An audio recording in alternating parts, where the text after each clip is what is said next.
Hi everyone, schoolmates में आप लोग का स्वागत है। उम्मीद करती हूँ अच्छे से हो।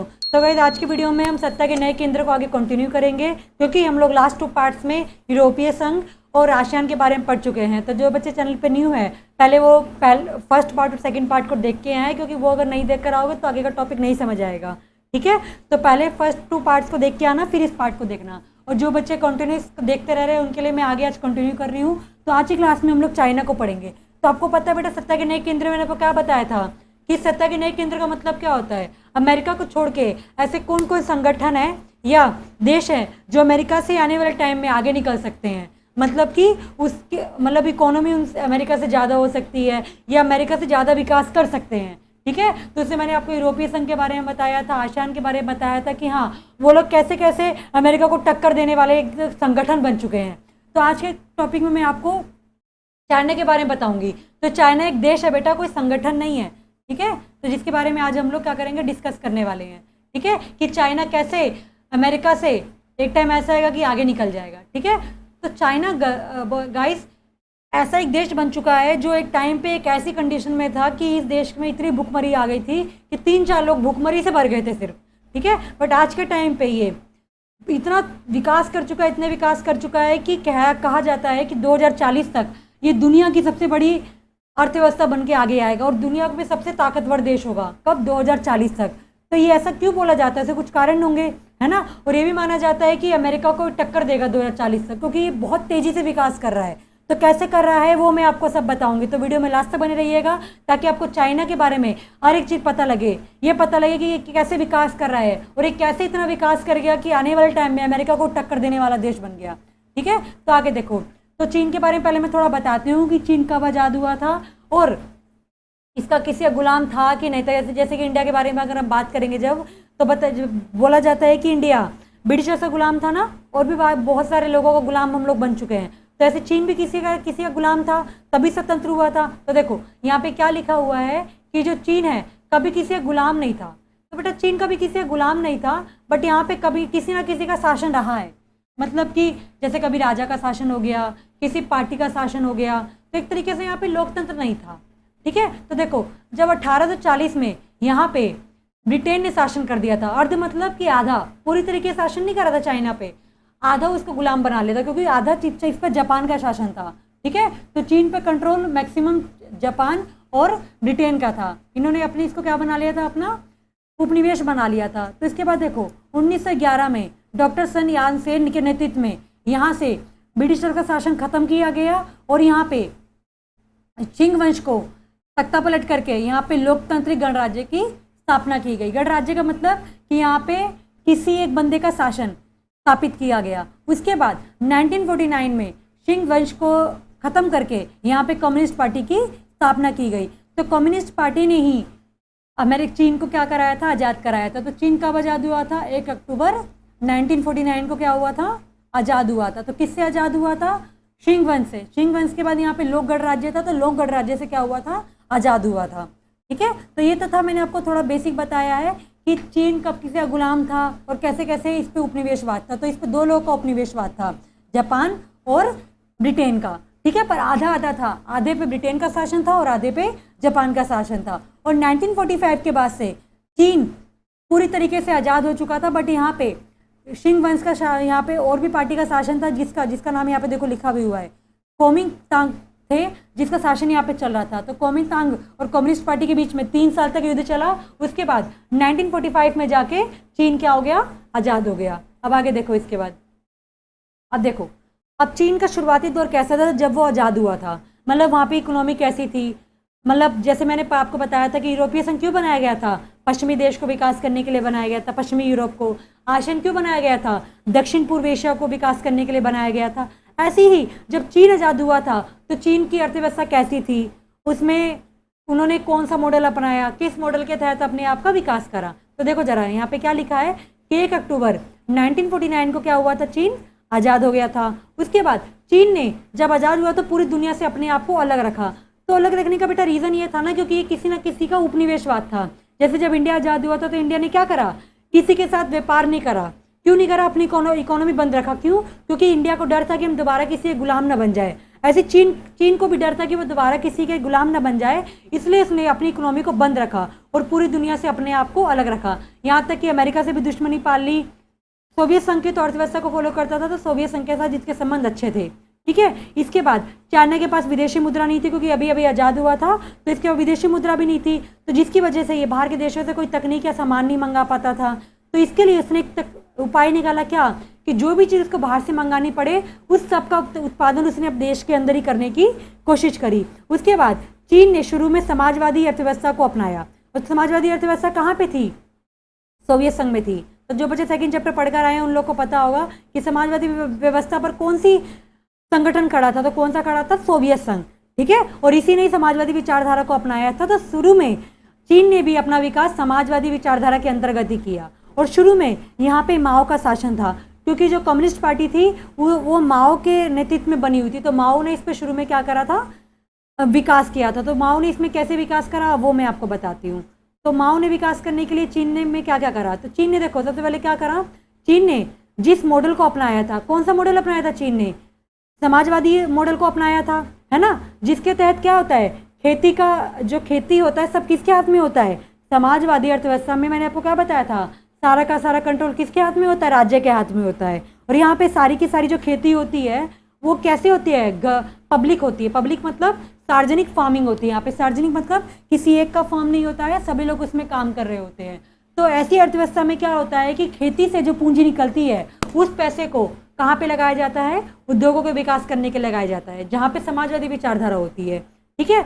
और चीन ने जो भी सामान बाहर से मंगाना पड़ता था उसका प्रोडक्शन अपने देश में करने की कोशिश करी, अपने देश के नागरिकों को रोजगार, बेसिक नीड्स को देने का कार्यक्रम चलाया। उसके बाद चीन ने अपने नागरिकों को शिक्षित करा, उनके स्वास्थ्य पर ध्यान दिया, क्योंकि जो ह्यूमन है, इंसान है, उसको कैपिटल कैसे बनाओगे? जब उसकी शिक्षा पे ध्यान देगा। कोई भी कंट्री जब मानव के शिक्षित और स्वास्थ्य पे ध्यान देता है तो वो देश ऑटोमेटिकली विकास करता है। क्यों? क्योंकि ये हमारी बेसिक नीड्स है। क्योंकि शिक्षा, जब शिक्षित होगा बंदा तो काम करेगा, है ना। बट एजुकेशन के साथ साथ हेल्थ भी बहुत ज़रूरी है ठीक होना, क्योंकि सिर्फ एजुकेशन लेना मेन नहीं होता है, सही होना भी ज़रूरी है, ठीक है। तो ये सब चीज़ों का विकास करने की वजह से यहाँ की अर्थव्यवस्था 5 से 6% से क्या हो रही थी? इंक्रीज हो रही थी।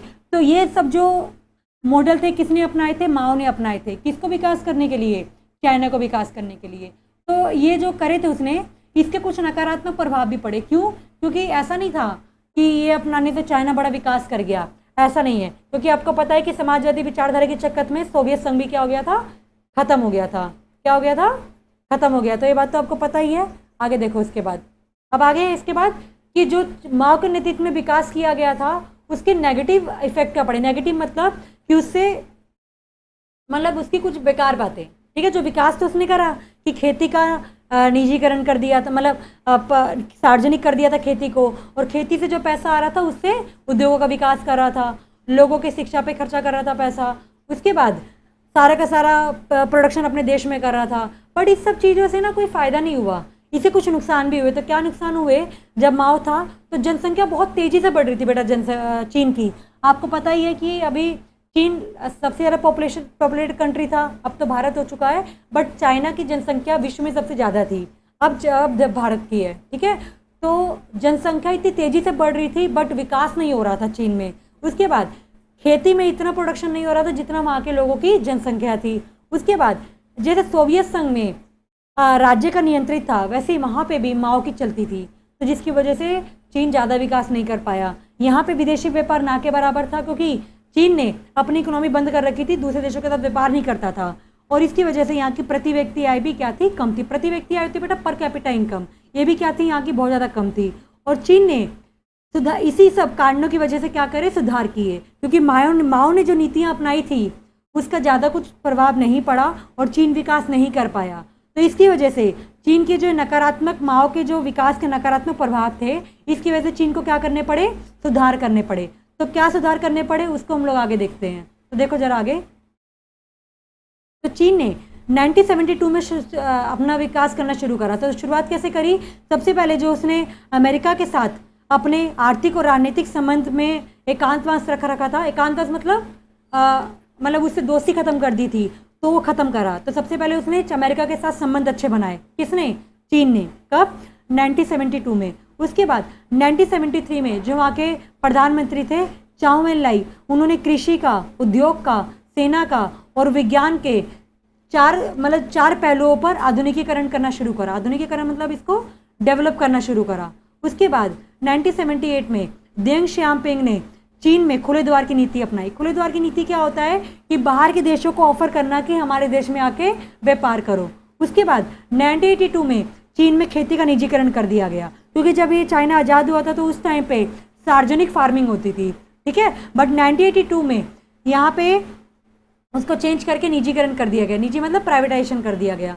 उसके बाद 1998 में यहाँ पे उद्योग का भी निजीकरण कर दिया गया। उसके बाद चाइना ने अपने स्पेशल इकोनॉमिक जोन बनाए। स्पेशल इकोनॉमिक जोन बेटा एक ऐसी जगह होती है जहाँ पे अगर आप लोग रजिस्टर करते हो कुछ जगह को, तो एक तरीके से बाहर के देशों को पता लग जाता है कि हाँ, अब बाहर की दूसरी कंट्रीज़ में ये कुछ ऐसी जगह है जहाँ पे बाहर के देशों की कंपनी आके अपनी कंपनीज को सेटअप कर सकती हैं। तो सेड एक ऐसा संगठन था जिसमें हर एक देश अपने कुछ कुछ जगहों को इसमें एनरोल करते थे, जिससे बाकी देशों को पता लग जाता था कि हाँ, ये कुछ ऐसी जगह है जहाँ पे दूसरी कंपनी आके स्थापित हो सकती हैं। उसके बाद चीन 2001 में विश्व व्यापार संगठन में शामिल हो गया।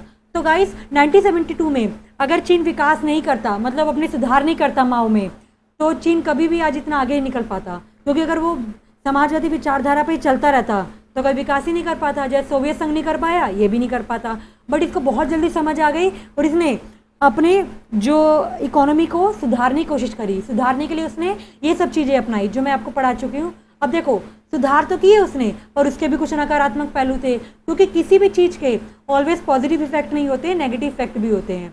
तो जब चीन ने सुधार किए तो इसका लाभ सबको नहीं मिला, क्योंकि जो अमीर थे वो तो और अमीर हो गए, पर गरीब और ज़्यादा गरीब हो गया।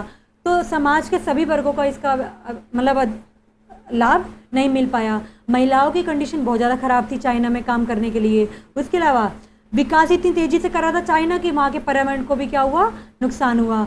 इसके बाद गांव और शहर की इनकम में चाइना में बहुत ज़्यादा अंतर हो गया था। मतलब कि शहर के लोग बहुत ज़्यादा कमा रहे थे और गाँव के लोग बहुत कम कमा रहे थे। चीन में बेरोजगारी बहुत ज़्यादा बढ़ गई थी। करीब 10 करोड़ लोग क्या थे यहाँ पे बेरोजगार हो गए थे जब नया सुधार किए गए, ठीक है। जब खेती का निजीकरण कर दिया गया, उद्योगों का निजीकरण कर दिया गया। उसके बाद यहाँ पे भ्रष्टाचार बहुत ज़्यादा बढ़ गया, क्योंकि यहाँ पे कम्युनिस्ट पार्टी का शासन था और वहाँ पे कोई अदर पार्टी थी नहीं, और इसलिए जनता के पास कोई ऑप्शन भी नहीं था। जो वो लोग बोलते थे वही उनको करना पड़ता था।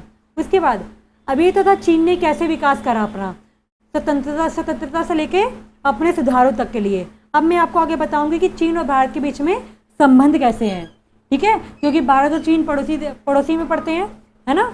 और इन दोनों के बीच में आपको पता है कि भारत और चीन के बीच कुछ जगह पे संबंध अच्छे और कुछ जगह पे खराब भी हैं। तो आपको बताने वाली हूँ कि भारत और चीन के बीच में संबंध कैसे थे। तो बेटा जब देखो, भारत और चीन जब आज़ाद हुए, तब भारत कब आज़ाद हुआ था? 1947 में, और चीन कब आज़ाद हुआ था? 1949 में। मतलब हमसे 2 साल बाद आज़ाद हुआ चीन, पर आज हमसे बहुत आगे है इकोनॉमी में।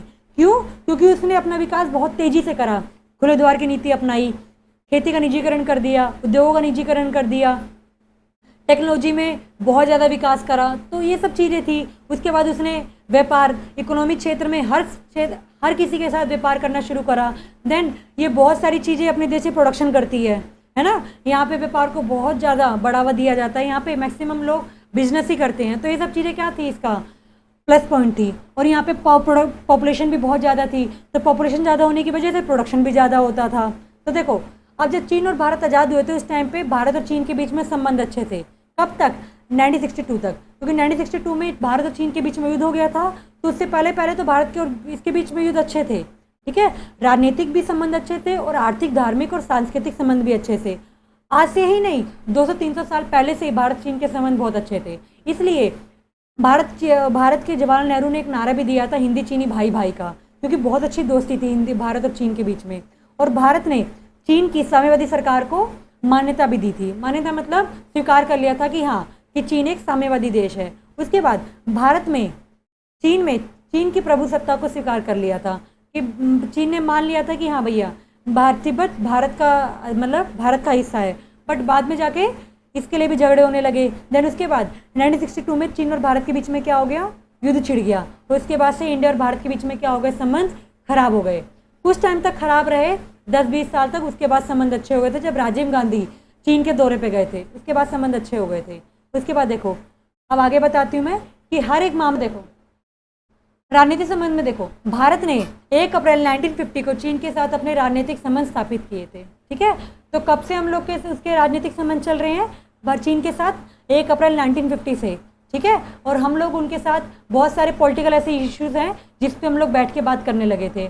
उसके बाद भारत ने जो चीन की People's Republic of China party थी उसको मान्यता प्राप्त करी थी।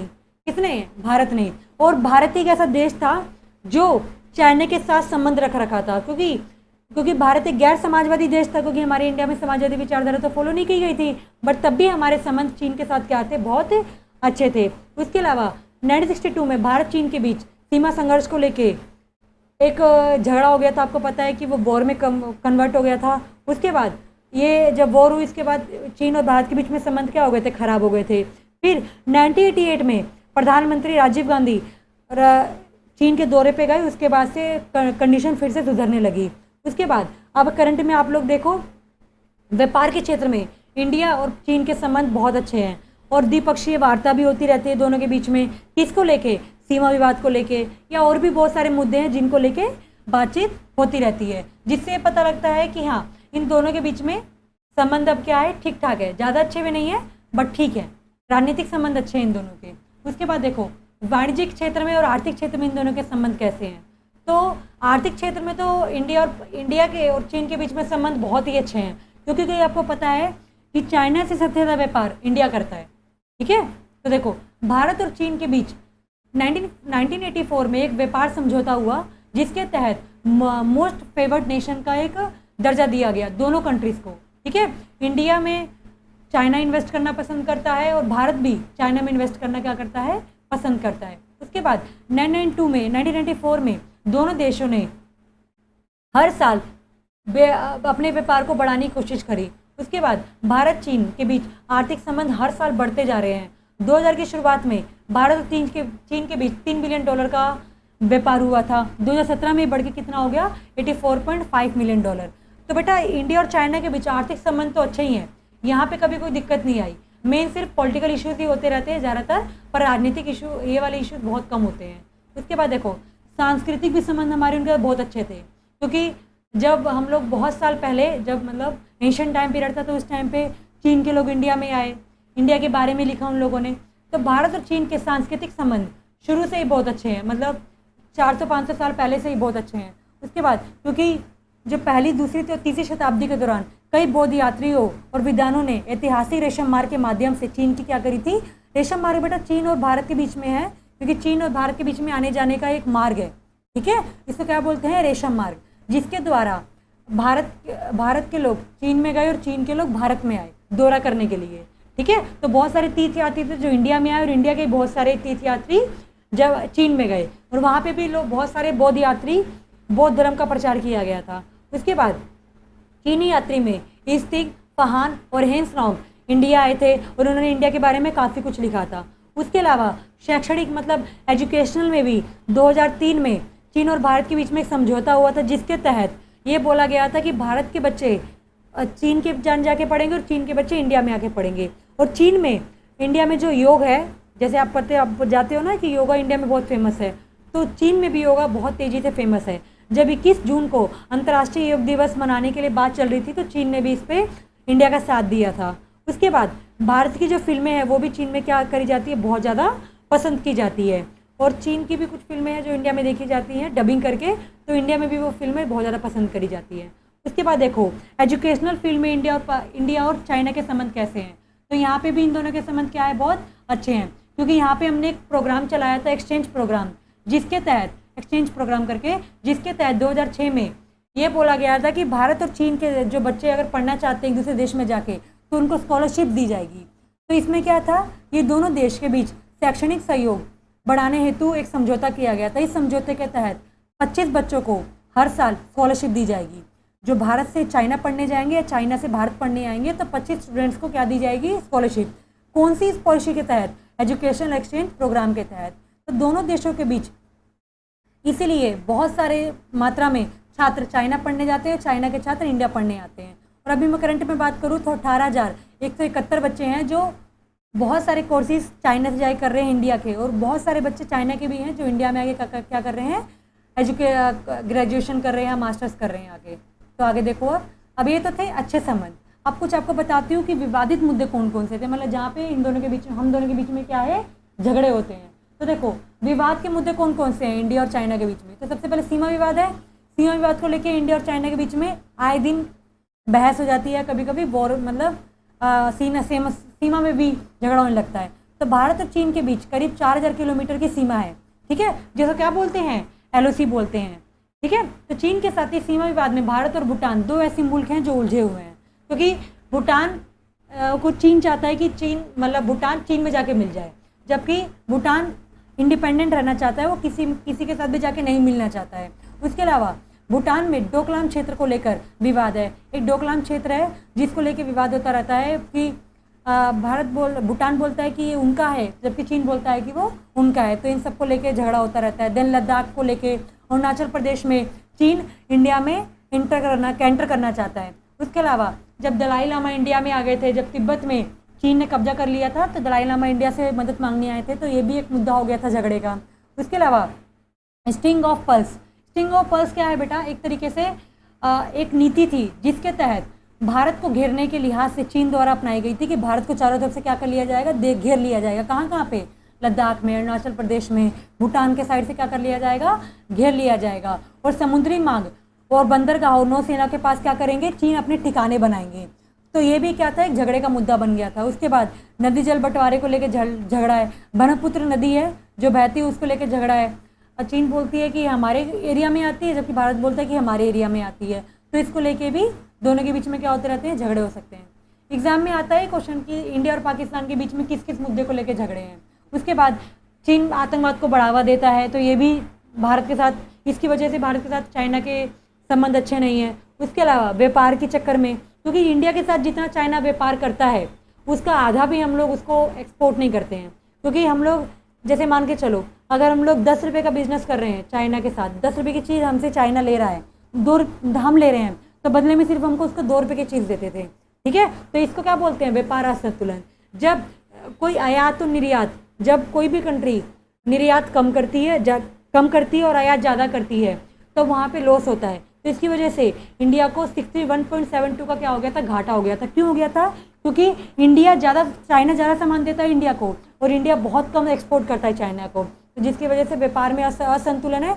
ये भी एक मुद्दा है जिसकी वजह से इन दोनों के बीच में विवाद होता रहता है। तो ये तो था बेटा आज के लिए चाइना का एक कहानी, जिसमें मैंने आपको सब बता दिया कि चीन ने कैसे विकास करा और चीन में सुधार कैसे हुए। उसके बाद चीन के संबंध भारत के साथ कैसे हैं, आर्थिक क्षेत्र में, राजनीतिक क्षेत्र में, शैक्षणिक क्षेत्र में, है ना। उसके अलावा मैंने आपको बताया था कि विवादित मुद्दे कौन कौन से हैं। तो ये सारे आज के टॉपिक में ख़त्म कर चुकी हूँ यहाँ पे। तो अभी हमारा चैप्टर ख़त्म हो चुका है।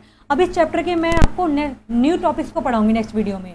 पर इस चैप्टर में जो मेन था वो मैं आज कंप्लीट कर चुकी हूँ। नेक्स्ट वीडियो में हम लोग इसके न्यू टॉपिक्स को पढ़ेंगे कि इस चैप्टर में कौन कौन से न्यू टॉपिक्स ऐड हुए, जैसे कि इजराइल, भारत, रूस और ब्रिक्स के बारे में पढ़ने वाले हैं, ठीक है। तो उसके लिए मैं नेक्स्ट वीडियो लेकर आऊँगी। और जो बच्चे इस चैनल पर न्यू है वो बच्चे इस चैनल पर हिस्ट्री का लेक्चर भी देख सकते हैं और इंग्लिश के लेक्चर भी देख सकते हैं, क्योंकि मैंने बाकी भी आर्ट्स के टॉपिक्स के लेक्चर इस पर डाले हुए हैं।